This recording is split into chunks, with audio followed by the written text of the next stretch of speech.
지금 이 순간 당신은 어젯밤 몇 시에 잠들었는지 정확히 기억하고 계십니까? 혹시 침대에 누워서도 한두 시간 동안 천장만 바라보며 잠이 오기를 기다렸던 것은 아닙니까?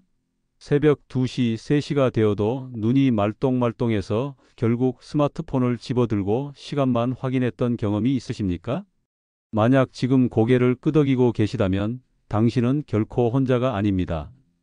현재 우리나라 성인 10명 중 4명이 만성적인 수면 장애에 시달리고 있으며 이 중 절반 이상이 심각한 불면증으로 고생하고 있다고 보고되고 있습니다.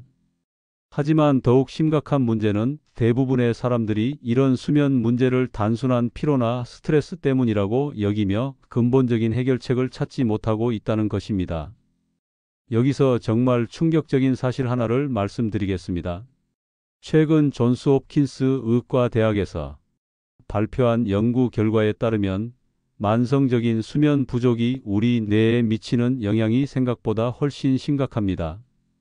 잠을 제대로 자지 못하는 사람들의 뇌에서는 베타 아밀로이드라는 독성 단백질이 정상인보다 무려 5배나 많이 축적됩니다.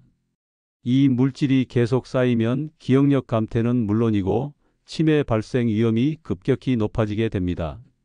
더 무서운 것은 이런 변화가 우리가 느끼지 못하는 사이에 조용히 진행된다는 점입니다. 또한 하버드 의과대학의 20년 추적 연구 결과를 보면 만성 불면증 환자들의 면역 체계는 건강한 사람들에 비해 현저히 약화되어 있었습니다. 감기에 걸릴 확률이 3배나 높고 각종 염증성 질환에 노출될 위험이 급증한다는 것이죠. 이것만으로도 충분히 무서운데 여기서 더 심각한 문제가 있습니다. 많은 분들이 수면 문제가 생기면 가장 먼저 병원을 찾아 수면제를 처방받으려고 합니다. 하지만 여기서 반드시 알아두셔야 할 중요한 사실이 있습니다. 수면제는 수면 장애를 근본적으로 치료하지 못합니다. 전혀 치료하지 못합니다. 단지 강제적으로 잠을 재우는 대증요법을 하고 있을 뿐입니다. 열이 나면 해열제로 열을 내리고 혈압이 높아지면 혈압약으로 혈압을 내리는 것과 같은 임시방편에 불과한 것입니다. 따라서 여러분의 수면 리듬이나 잠들지 못하는 문제, 도중에 깨는 문제 등이 수면제를 한 달, 석 달, 1년, 10년을 먹어도 근본적으로 치료되는 것은 아닙니다. 오히려 수면제에 의존하게 되면서 진짜 필요한 생활습관 개선을 소홀히 하게 되어 수면 장애는 더욱 악화되기만 합니다. 수면제를 드시는 분들은 잘 아실 텐데 아침에 일어났을 때 정말 개운하고 피로가 모두 풀렸다는 느낌이 드시나요? 그렇지 않죠. 뭔가 멍한 상태가 되거나 6시간에서 7시간을 잤는데도 뭔가 피로가 풀리지 않는 느낌이 많을 것입니다. 이는 수면제가 강제적으로 셧다운하는 것과 같아서 본래의 생리적인 수면과는 다르기 때문입니다. 그렇다면 진정한 해결책은 무엇일까요? 바로 생활습관의 근본적인 개선입니다. 오늘 여러분께 소개해 드릴 내용들은 지난 20년간 수면의학계에서 축적된 과학적 근거들을 바탕으로 한 실전 솔루션들입니다. 스탠포드 대학 수면연구소에서 3년간 진행된 임상 실험에서 이와 같은 방법들을 적용한 참가자 중 92%가 20일 이내에 수면의 질이 현저히 개선되었다고 보고했습니다. 가장 먼저 이해해야 할 것은 우리 몸의 생체시계 시스템입니다. 우리 뇌의 시상하부에는 약 2만 개의 신경세포로 이루어진 생체시계가 있습니다. 이 시계는 24시간을 주기로 우리 몸의 모든 생리적 기능을 조절합니다. 체온 변화, 호르몬 분비, 신경 전달 물질 생성 등이 모두 이 생체 시계의 영향을 받는 것이죠. 그런데 현대인들의 생활 패턴은 이 자연스러운 생체 시계를 심각하게 교란시킵니다. 늦은 시간까지 켜져 있는 밝은 조명, 스마트폰에서 나오는 블루라이트, 불규칙한 식사와 취침 시간 등이 모두 생체 시계를 혼란스럽게 만드는 주요 원인들입니다. 특히 블루라이트의 영향은 생각보다 훨씬 심각합니다. 우리 눈의 망막에는 멜라놉신이라는 특별한 세포가 있는데 이 세포가 블루라이트를 감지하면 즉시 뇌에 지금은 낮이라는 신호를 보냅니다. 그러면 멜라토닌이라는 수면 호르몬의 분비가 급격히 억제되면서 잠이 오지 않게 되는 것입니다. 연구에 따르면 잠들기 전 2시간 동안 스마트폰을 사용한 사람들은 멜라토닌 분비량이 평상시에 23%까지 감소했다고 합니다. 잠자기 30분 전 스마트폰을 끊는 것만으로도 수면제가 필요 없어졌다는 사람들을 정말 많이 봤습니다. 예를 들어 밤 12시에 자려고 한다면 밤 11시 30분에 라인이나 메시지, 메일을 확인하고 그 후 양치질하고 세수하고 여성이라면 화장을 지우고 물을 마시고 파자마로 갈아입고 긍정적인 일기도 써보고 이렇게 하면 바로 30분 정도 지나니까 그대로 잠자기 직전에 스마트폰을 확인하지 않고 자면 되는 것입니다. 두 번째로 중요한 것은 우리 몸의 온도 조절 시스템입니다. 정상적인 수면 패턴에서는 저녁 무렵부터 체온이 서서히 떨어지기 시작하여 잠들 시점에서 가장 낮아집니다. 이런 체온 변화가 뇌에 수면 신호를 보내는 역할을 하는 것입니다. 잠들기 위해서는 체온이 1도 정도 떨어지는 것이 필요하고 아침에 개운하게 일어나기 위해서는 체온이 올라가면 자연스럽게 깨어나게 됩니다. 가장 효과적인 방법은 온도 대비법입니다.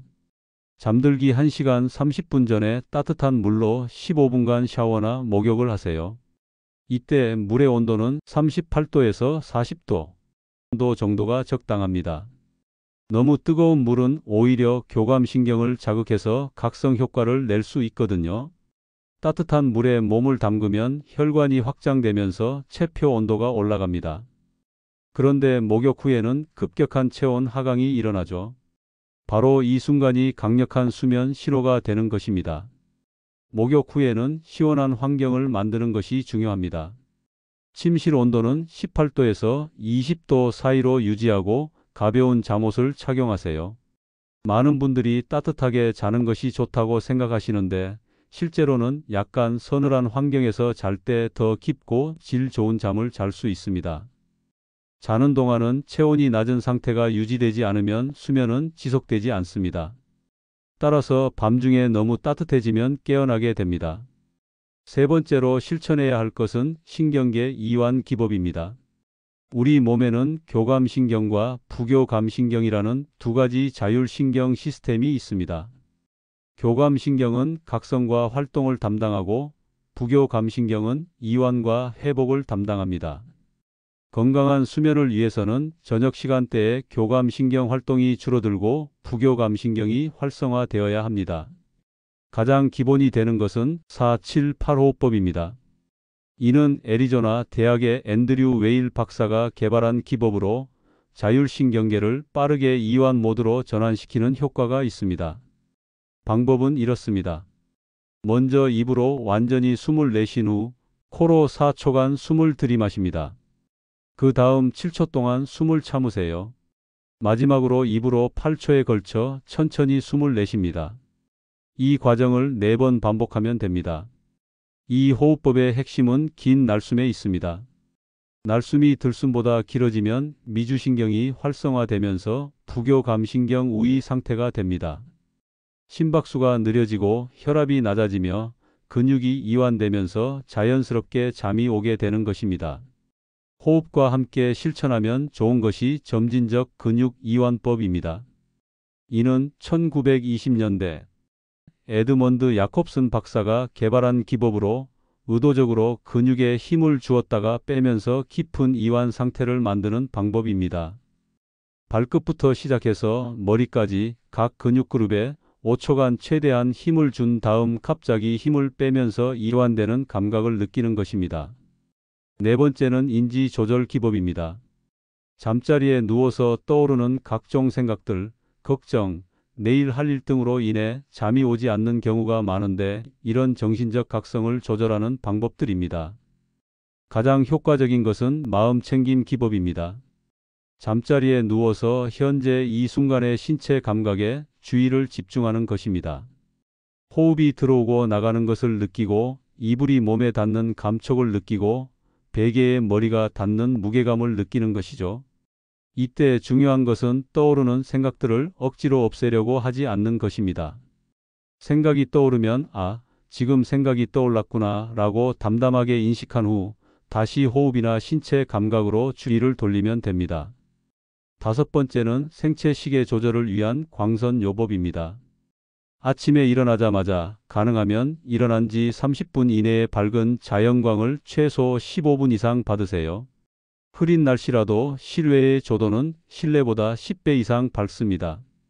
이때 중요한 것은 선글라스를 끼지 않는 것입니다. 우리 눈을 통해 들어오는 빛의 정보가 직접 뇌의 생체 시계에 전달되어야 하기 때문입니다. 아침 광선 노출과 함께 실천하면 좋은 것이 리듬 운동입니다. 걷기, 조깅, 자전거 타기 같은 일정한 리듬의 운동은 세로토닌이라는 신경전달 물질의 분비를 촉진합니다. 세로토닌은 낮 동안 우리의 기분을 좋게 만들어주다가 저녁이 되면 멜라토닌으로 변환되어 자연스러운 잠을 유도합니다. 따라서 아침 산책을 하지 않는 사람은 세로토닌이 적어서 멜라토닌도 적고 체내 시계도 엉망이어서 수면이 최악이 됩니다. 여섯 번째는 중도각성 문제를 해결하는 방법입니다.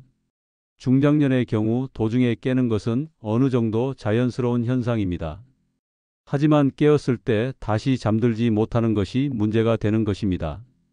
가장 중요한 것은 중도각성했을 때 전기를 켜지 않는 것입니다.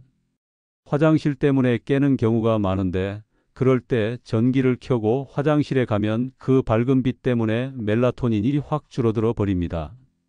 따라서 화장실에 일어나면 빛을 받아서 멜라토닌이 줄어들어 잠들지 못하게 됩니다. 새벽 2시나 3시에 깨어서 화장실에 간 후 한두 시간 잠들지 못하게 되는 것으로 고생하게 되는 것입니다. 완전히 어둠 속에서 화장실에 가거나 손전등 같은 것으로 발밑만 조금 비추는 형태로 화장실에 가서 돌아오면 중도각성에서 바로 다시 잠들 수 있습니다. 일곱 번째는 수분 조절입니다. 잠자기 전에 물 한 컵을 마시자는 것은 여러 곳에서 권하고 있지만 개인차가 있습니다. 물을 마신 것 때문에 화장실이 가까워져서 밤중에 깨어버리고 그 후 잠들지 못하게 되어버린다면 무리해서까지 잠자기 전에 수분을 많이 섭취하지 않는 것이 좋습니다. 자기 1시간 전 정도에 마셔두면 자기 직전에 화장실에서 어느 정도 배출할 수 있고 필요 최소한의 수분은 보충할 수 있을 것입니다. 여덟 번째는 운동과 활동량 조절입니다. 아침이나 오후 시간에 적절한 운동은 밤의 수면을 크게 개선시킵니다.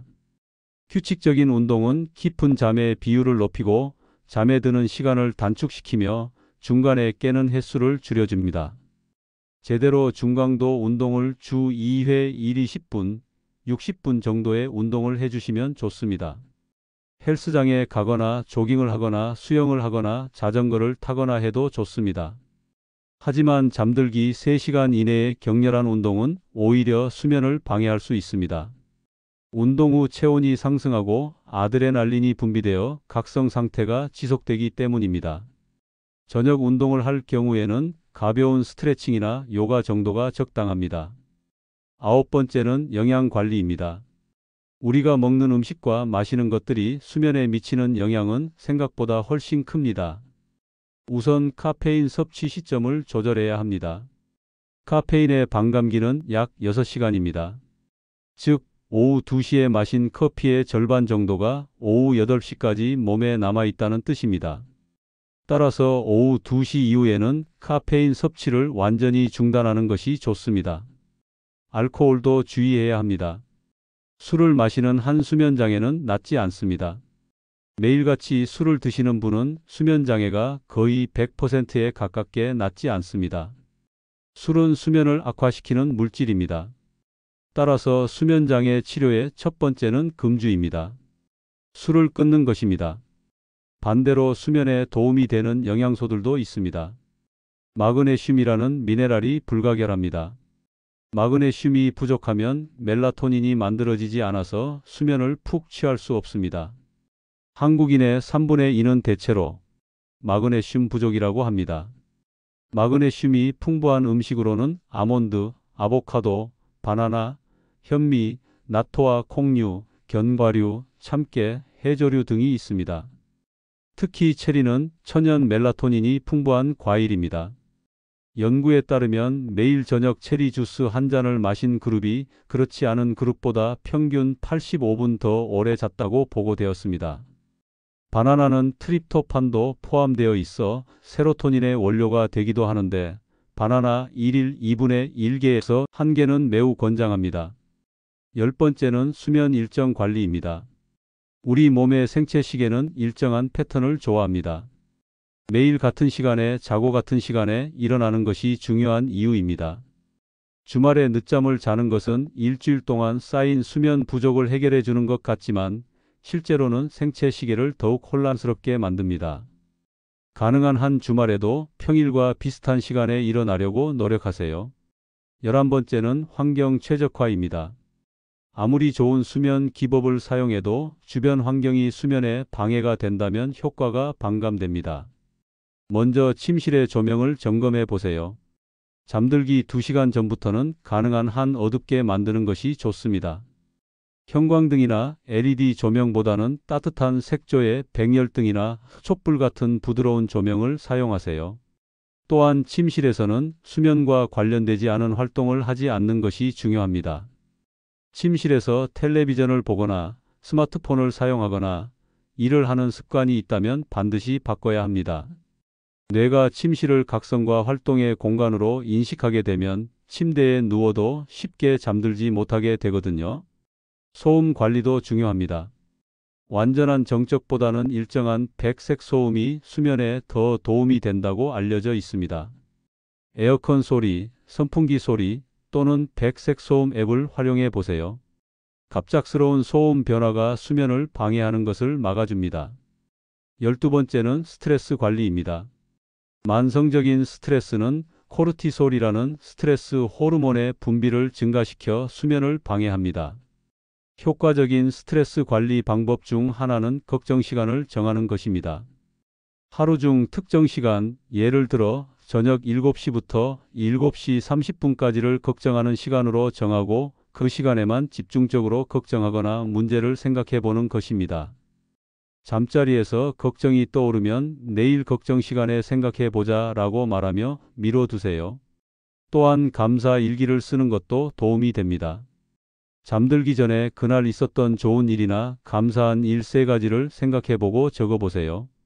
이렇게 하면 부정적인 생각 대신 긍정적인 감정으로 하루를 마무리할 수 있습니다.